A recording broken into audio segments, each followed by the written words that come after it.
तो हमने कल जो स्टार्ट किया था basically uniform circular motion start किया था, जहाँ पे वेलोसिटी का मैग्नीट्यूड रहता है हमेशा कांस्टेंट, ठीक है।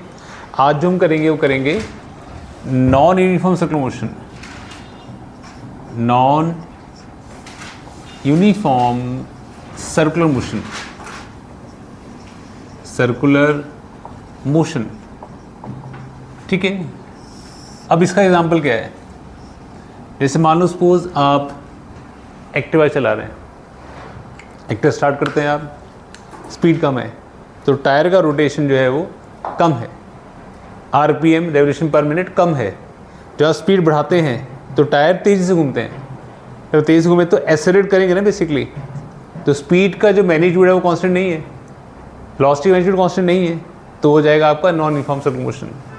अगर स्पीड की वैल्यू चेंज हो रही है, बढ़ रही है, 10 से 20, 20 से 25 हो रही है, या घट रही है 10 से 5 हो रही है, तो वो हो जाएगा आपका नॉन यूनिफॉर्म सर्कुलर मोशन। समझ गए? इसका मतलब जब आप सर्कुलर मोशन में स्पीड की वैल्यू को चेंज करते हैं तो बन जाता है आपका वो non uniform circular motion. Correct है? तो इन दैट केस बॉडी हमारे पास चल रही है, उसकी वेलोसिटी का मैग्नीट्यूड जो है कांस्टेंट नहीं है, अब ये कांस्टेंट नहीं है। तो मैंने कल समझाया था आपको कि डायरेक्शन में चेंज की वजह से एक एक्सेलरेशन आती है, that acceleration is called centripetal acceleration. Correct? That is always directed towards centre. अब बॉडी तो सर्कुलर मोशन में घूम ही रही है, इसका मतलब डायरेक्शन तो चेंज हो ही रहा है, तो उसके पास सेंट्रीपिटल एक्सेलरेशन तो ऑलरेडी है, वो तो कहीं नहीं जाने वाली। बट क्योंकि आप वेलोसिटी का मैग्नीट्यूड बढ़ा रहे हैं तो एक और एडिशनल एक्सेलरेशन आ जाएगी, that is called tangential acceleration. That is called tangential acceleration. It is called tangential acceleration. It is always towards the tangent, क्योंकि वेलोसिटी भी हमेशा टेंजेंटली होती है। वेलोसिटी बढ़ेगी तब जब एक्सेलरेशन वेलोसिटी के डायरेक्शन में होगी तो वेलोसिटी बढ़ेगी, और एक्सेलरेशन वेलोसिटी के ऑपोजिट डायरेक्शन में है तो वेलोसिटी घटेगी मैग्नीट्यूड में। समझ रहे हो ना? तो यहाँ पे जो एक्सेलरेशन आएगी वो टेंशियल है। करेक्ट? तो बॉडी सर्कुलर मोशन में घूम रही है तो दो केसेस हो सकते हैं, या तो उसके पास वेलोसिटी का मैग्नीट्यूड कांस्टेंट है, that is uniform circular motion, एकमात्र एक्सेलरेशन सेंट्रीपिटल है, या उसकी वेलोसिटी मैग्नीट्यूड कांस्टेंट नहीं है तो उसके पास दो एक्सेलरेशन आ जाएंगी, सेंट्रीपिटल और टेंजेंशियल। सेंट्रीपिटल अकेले लग सकती है बट टेंजेंशियल अकेले नहीं लग सकती, क्योंकि टेंजेंशियल लगेगी तब जब बॉडी सर्कुलर मोशन में जा रही है, सर्कुलर मोशन में जा रही है तो सेंट्रीपिटल तो साथ है ही है उसके। समझ रहे हो? टेंजेंशियल अकेले नहीं लग सकती, सेंट्रीपिटल अकेले लग सकती है। अगर वेलोसिटी का मैग्नीट्यूड कांस्टेंट है तो एकमात्र एक्सेलरेशन सेंट्रीपिटल है, बट वेलोसिटी मैग्नीट्यूड कांस्टेंट नहीं है तो उसके पास दो एक्सेलरेशन है, सेंट्रीपिटल और टेंजेंशियल, जो एक दूसरे के साथ हमेशा ही राइट एंगल्स पर रहेंगे। करेक्ट है? तो टेंजेंशियल एक्सेलरेशन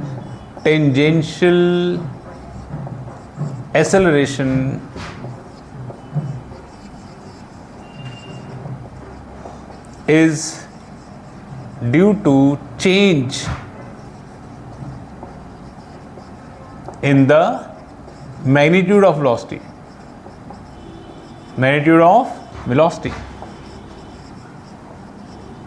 करेक्ट है? तो AT का जो फॉर्मूला है दैट इक्वल्स टू dv का मैग्नीट्यूड अपॉन dt है, और AC का जो फॉर्मूला है dv अपॉन dt है, क्योंकि centripetal acceleration is due to change in the direction of velocity. समझ गए? तो आगे पास जो नेट एक्सेलरेशन आएगी वो इस डायरेक्शन में हो जाएगी, नेट एक्सेलरेशन इस डायरेक्शन में हो जाएगी, that is called resultant acceleration. तो हमारे पास रिजल्टेंट एक्सेलरेशन क्या आ जाएगी? Will get resultant acceleration A resultant equals to root of AC का स्क्वायर प्लस AT का स्क्वायर। अकॉर्डिंगली वो एंगल भी पूछ सकते हैं कि किसके साथ निकालना है आपने। अगर इसके साथ निकालना है एंगल थीटा, तो get relation tan theta equals to A C by T. It's not necessary हमेशा ये फॉर्मूला है, बिकॉज आप थीटा इसके साथ भी पूछ सकते हैं. हमें क्लियर? अगर वेलोसिटी का मैग्नीट्यूड कांस्टेंट रहता है तो पार्टिकल के पास एकमात्र एक्सेलरेशन है सेंटीपिटल. अगर मैग्नीट्यूड कांस्टेंट नहीं रहता तो सेंटीपिटल और टेंजेंशियल. सेंटीपिटल अकेले लग सकती है, टेंजेंशियल अकेले नहीं लगेगी. हमें clear? Note down.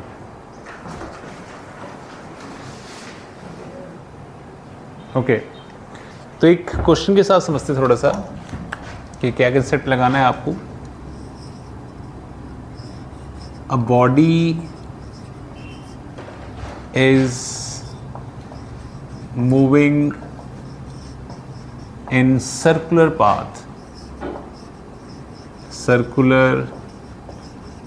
Path, of radius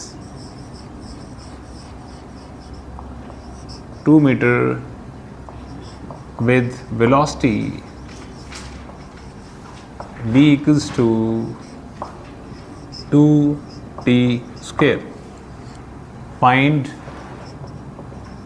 the value of centripetal acceleration, tangential acceleration and resultant acceleration at t equals to 2 seconds. Correct. अब यहाँ पे velocity is a function of time. It means constant speed नहीं है. Time के साथ velocity magnitude will change. समझे? तो t equals 2 second पे उसकी velocity क्या होगी? velocity solution of body at t equals to 2 second क्या होगी velocity हमारे पास? v equals to 2 का स्क्वायर 8 मीटर पर सेकेंड हो जाएगी. Simple thing to understand. तो वहाँ पर हमारे पास सेंट्रीपिटल एक्सेलरेशन क्या हो जाएगी? Will become v square by r. तो 8 का square is 64. The value of radius is 2. You'll get 32 metre पर सेकेंड स्क्वायर. ये आ जाएगा. डन. और हमारे पास टेंजेंशियल एक्सेलरेशन कितनी आ जाएगी? Tangential acceleration how much? Tangential basically is dv upon dt. इससे आ जाएगी. तो डेरिवेटिव लेंगे इसका तो कितना आ जाएगा? 4t. Value of t is 2. तो 4 इंटू 2 क्या आंसर आ जाएगा? 8 आ जाएगा. करेक्ट. हम ये जानते हैं कि सेंट्रीपिटल हमेशा ही टूवर्ड्स सेंटर होती है और टेंजेंशियल हमेशा ही अलोंग टेंजेंट होती है. तो हमारे पास रिजल्टेंट एक्सेलरेशन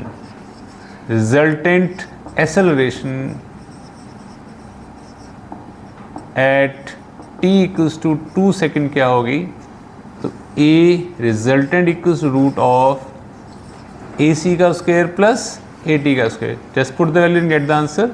ac हमारे पास है 32, at हमारे पास है 8.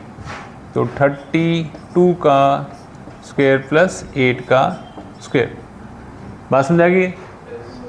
करेक्ट है. सिंपल आपने वेलोसिटी में t की वैल्यू पुट करके वेलोसिटी निकाली, उसके बाद सेंटीपिटल एक्सेलरेशन निकाल दी, वेलोसिटी का डेरिवेटिव लेके एक्सेलरेशन टेंशन निकाल दी, उसका रिजल्टेंट निकाल दिया. Clear all? ठीक. Note down. नेक्स्ट टॉपिक हमारा आता है is a vertical circle. Is very important topic. Vertical circle.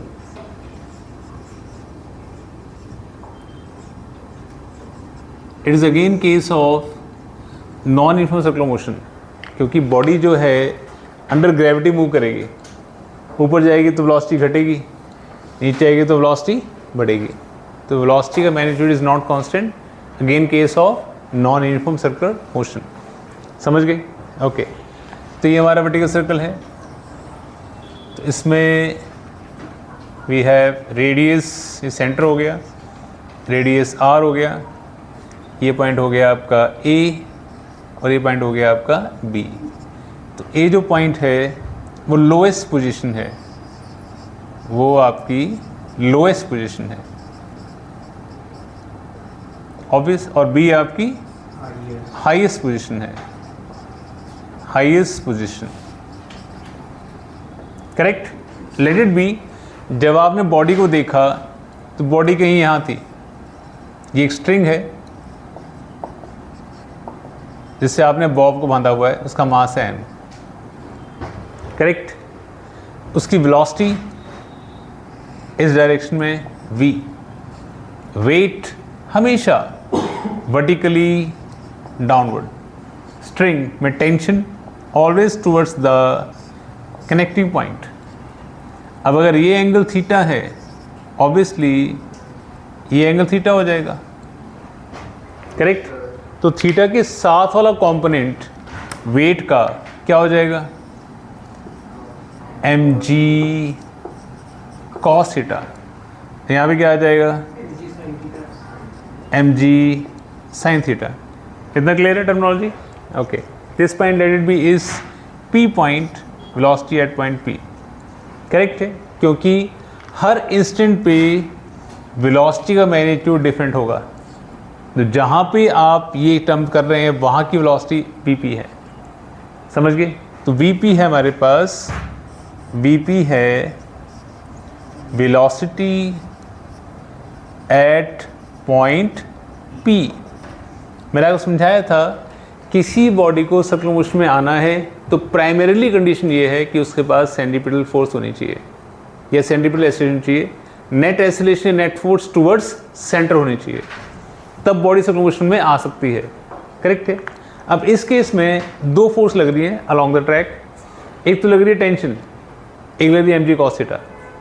अगर mg cos थीटा टेंशन से बड़ी हो जाए तो बॉडी स्ट्रिंग तोड़कर बाहर चली जाएगी, करेक्ट।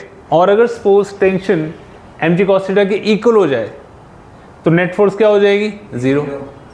और अगर suppose tension mg cos theta से बड़ा हो जाए तो ही इनवर्ट फोर्स लगेगी, तो ही बॉडी सर्कुलर मोशन में घूम पाएगी, समझ रहे हो? तो नेसेसरी कंडीशन ये है कि टेंशन जो है mg cos थीटा से हमेशा बड़ी होनी चाहिए, तो जो डिफरेंस आएगा वो नेट सेंट्रल फोर्स प्रोवाइड करेगा, तो ही बॉडी सर्कुलर मोशन घूमेगी, अदरवाइज नहीं घूमेगी। I got it? ओके, तो हमारे पास नेसेसरी कंडीशन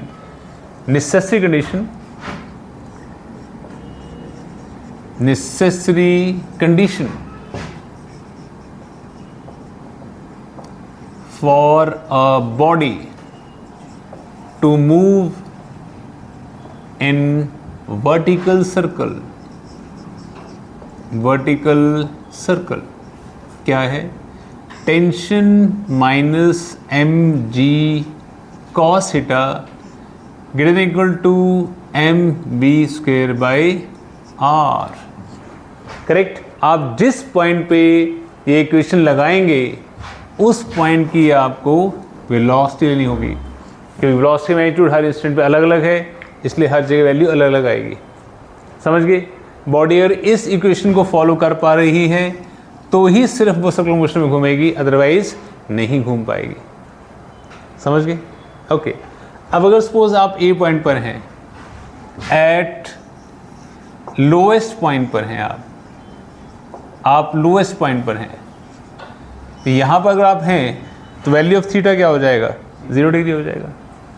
तो tension at point A minus mg cos 0 equals to mva square by r, correct. इस पॉइंट की बात करें तो यहाँ की वेलोसिटी लेंगे, तो टेंशन एट पॉइंट ए क्या आ जाएगा, cos 0 is 1, that equals to mva square by r plus mg। ये टेंशन की मैक्सिमम वैल्यू है, ये टेंशन की मैक्सिमम वैल्यू है, मतलब स्ट्रिंग में टेंशन जो होगी मैक्सिमम वो अपने लोएस्ट पॉइंट पर होगी, वो अपने लोएस्ट पॉइंट पर होगी। तो स्ट्रिंग के टूटने की संभावना सबसे ज़्यादा लोएस्ट पॉइंट पर है। अगर वहाँ नहीं टूटी तो किसी पॉइंट पर नहीं टूटेगी, समझ गए। और अगर आप सपोज हाईएस्ट पॉइंट पर हैं, एट हाईएस्ट पॉइंट पर आपका थीटा कितना हो जाएगा, 180 डिग्री हो जाएगा। बॉडी जो है आपकी यहाँ से घूम के यहाँ पहुँच जाएगी, एंगल हो जाएगा आपका 180 डिग्री, करेक्ट है। तो tension at point B minus M G cos 180 degree equals to M velocity at point B M B square by R, correct.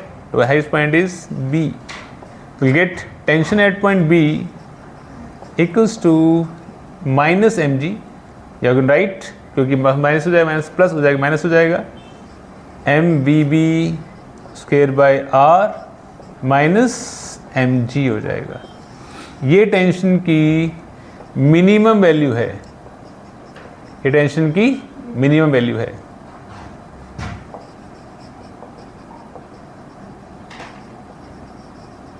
Correct. इसका मतलब टेंशन हाईएस्ट होती है आपकी लोएस्ट पॉइंट पे, टेंशन मिनिमम होती है आपकी हाईएस्ट पॉइंट पर, समझ गए। अगर आप निकाल रहे हैं कि भाई आप कितनी वेलोसिटी से घुमाएं कम से कम, तो बॉडी सर्कल में घूम जाए, बॉडी सर्कल में घूम जाए, तो हमें चाहिए minimum conditions, minimum conditions for a body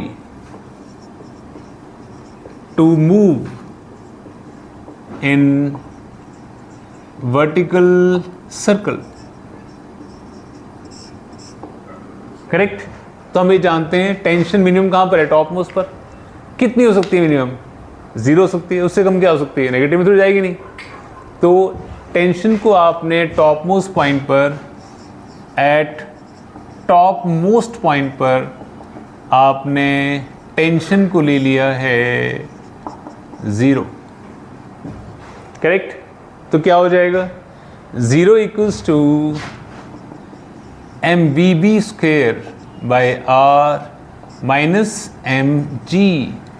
तो M B B square by R equals to M G. तो वेलोसिटी कितनी आ जाएगी टॉप मोस्ट पॉइंट पे, आर जी का रूट। तो एट हाईएस्ट पॉइंट पर velocity should be greater than equal to root R G to complete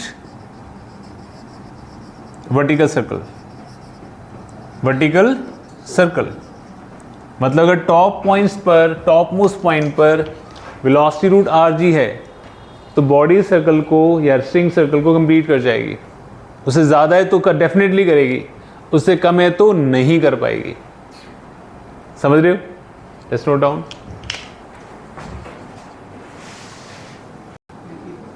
हाँ जी, तो आपने ये देखा कि टॉप मोस्ट पे जो वेलोसिटी चाहिए, minimum velocity root R G, correct. तो बॉडी जब हमारी टॉप मोस्ट पॉइंट पर है, तो अगर मान के चलें कि ये रेफरेंस पॉइंट है हमारा, ये रेफरेंस पॉइंट है जहाँ से हम हाइट नाप रहे हैं। तो बॉडी की जो हाइट है यहाँ से यहाँ तक कितनी है, वो 2r है ना। बॉडी मूव कर रही है, जिसकी वेलोसिटी रूट आर जी है। तो बॉडी की इस पॉइंट पर एक हाइट है, मीन्स पोटेंशियल एनर्जी है, वेलोसिटी है, इट मीन्स काइनेटिक एनर्जी है। तो बॉडी जब घूम के यहाँ पर आएगी तो हाइट हो जाएगी 0, सारी एनर्जी किस में कन्वर्ट हो जाएगी, काइनेटिक में, करेक्ट है। तो since total energy is conserved, तो kinetic energy at point B potential energy at point B equals to kinetic energy at point A. ये पॉइंट था A और पॉइंट था B, करेक्ट है। kinetic at point B is half mVB का square, potential energy is mg2r and kinetic energy is half mVA का square. ये आ जाएगा, है ना। पुट द वैल्यू वीबी कितना था, रूट आर जी, कितना आ जाएगा, half M R G plus 2mgr equals to half M V A का स्क्वायर। ये हो जाएगा, m कॉमन कट जाएगा, 2 to the 4 plus 1 5 will get root या 5 rg equals to ve square by 2 equals to va square by 2। Velocity point पे क्या आ जाएगी, root 5 rg, correct. So necessary condition for body to complete vertical circle क्या आ जाएगा, velocity at lowest point should be greater than equal to root 5 rg। Clear है। अब अगर body यहाँ से मिड पॉइंट पे आती है, सी पॉइंट पे आती है, तो यहाँ से यहाँ तक जो हाइट राइज करती है बॉडी वो है रेडियस, करेक्ट है। तो ये पॉइंट है ए, ये point C. It means kinetic energy at A point equals to kinetic energy at B point plus potential energy at C point, not B rather. Kinetic क्या आ जाएगी, हाफ एम वी ए का square, potential energy kinetic energy is half M V C का square, potential energy is M G R, meaning height is R only. Put the value V A, get half M V A is root 5 R G, 5 R G equals to half M V C का square plus M G R, इधर आ जाएगा तो V C value आ जाएगी greater than equal to root 3 R G, correct है। और ये सब केसेस हम तब डिस्कस कर रहे हैं जब आप स्ट्रिंग से बांध के किसी ब्लॉक को वर्टिकल सर्कल में घुमा रहे हैं, समझ गए। तो हमने क्या कंडीशन इंक्लूड की, बेसिकली तुमको जो वर्टिकल सर्कल में बेसिक पॉइंट याद रखने हैं वो क्या याद रखने हैं कि किसी भी पॉइंट पर अगर आप डिस्कस कर रहे हैं, किसी भी पॉइंट पर आप डिस्कस कर रहे हैं, यहाँ पर डिस्कस कर रहे हैं, तो नेसेसरी कंडीशन क्या हो जाती है यहाँ पे, टेंशन माइनस मान लो पॉइंट पे पी है, M G cos theta greater than equal to M V P square by R. जहाँ पर इस क्वेश्चन को लगाएंगे वहाँ की वेलोसिटी लेंगे, करेक्ट है। और एंगल विद वर्टिकल नाप रहे हैं आप। ए पॉइंट पे आपकी velocity should greater than equal to root 5 R G. B point पे जो वेलोसिटी है आपकी should be greater than equal to root R G, और सी पॉइंट पे जो वेलोसिटी है आपकी should be greater than equal to root 3 R G to complete the vertical circle. समझ गए? Note down please. ओके, तो ये क्वेश्चन ध्यान से देखो जरा, क्या सीन है। एक बॉडी है जो सर्कुलर मोशन में घूम रही है, स्ट्रिंग, ये स्ट्रिंग है और एक बॉब है। स्ट्रिंग की लेंथ है L, बॉब का मास है M। ये आप इसको स्मॉल ले लें, हार्डली मैटर्स, सही है। तो आपने इसको जो लोएस्ट पॉइंट पर वेलोसिटी दी है वो √7gl/2। करेक्ट? क्या क्वेश्चन पूछा गया है? Find the angle with vertical at which string will slack। जहाँ पे स्ट्रिंग स्लैक करेगी उस पॉइंट पे कितना एंगल बनेगा वर्टिकल के साथ। करेक्ट? अब हम देख पा रहे हैं कि वेलोसिटी की जो वैल्यू है वो 3.5 GL है रूट में। ऑब्वियसली ये वेलोसिटी √5 GL से कम है, इसका मतलब बॉडी सर्कल कंप्लीट नहीं कर पाएगी, किसी एक पॉइंट पे सर्कल छोड़ देगी, स्ट्रिंग स्लैक कर जाएगा। इतनी बात समझ आती है? हम ये जानते हैं लोएस्ट मोस्ट पॉइंट पे वेलोसिटी चाहिए होती है √5 GL, मिड पॉइंट पे √3 GL, टॉप पे √GL। अब ये वेलोसिटी लोएस्ट मोस्ट पॉइंट पे √5 GL से कम है तो सर्कल कंप्लीट नहीं कर पाएगी, कहीं पर सर्कल को छोड़ेगी। 7gl/2 है ना बेटा, 3.5 GL हुआ। तो ऐसा हमने मान लिया कि सपोज ऐसा कुछ यहाँ पे हो रहा है, P पॉइंट पे हो रहा है, ये अज्यूम कर लिया। करेक्ट? तो if string slacks at point P, यहाँ स्लैक कर रही है, तो यहाँ उसके पास जो वेलोसिटी है ये है, यहाँ जो वेलोसिटी है वो क्या हो जाएगी? Vp हो जाएगी। अब बॉडी अगेंस्ट ग्रेविटी जा रही है तो बॉडी की वेलोसिटी डिक्रीज करेगी। Correct?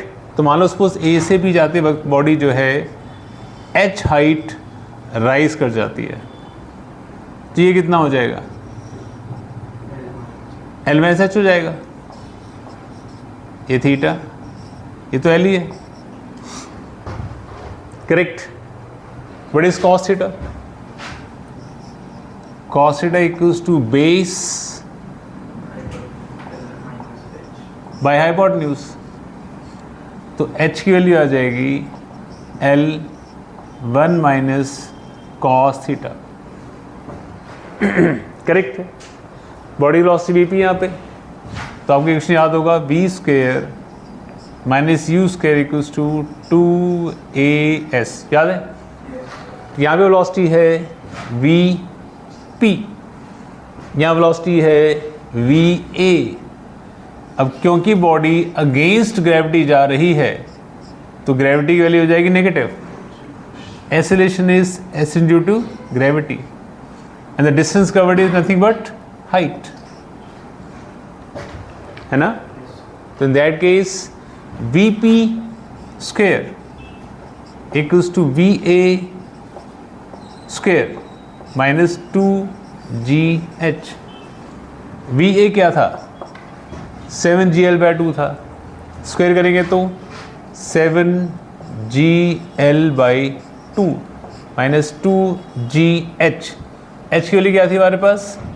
L1 minus cos theta.